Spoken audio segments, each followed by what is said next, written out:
جنبه‌های روانی و فیزیولوژیکی. معروف‌ترین این 6 چاکرا در بدن انسان آجنا چاکراست، زیرا مشخص‌ترین نقطه آگاهی است.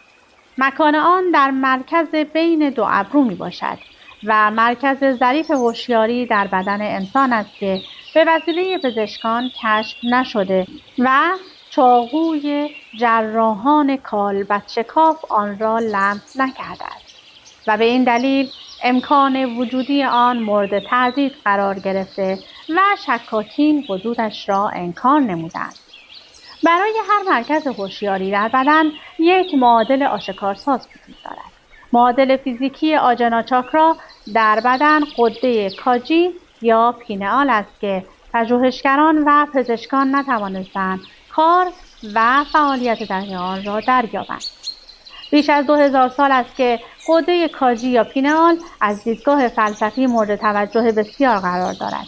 در حال حاضر در عصر درخشان کشفیات پزشکی روشن شده که این غده نقش اساسی را در امور روانی بشر به عهده دارد و در تمام ارگان‌های بدن هیچ ارگان دیگری به اندازه غده کاجی یا پینئال در مسیر تکاملی تغییرات و توسعه قرار نداشته است.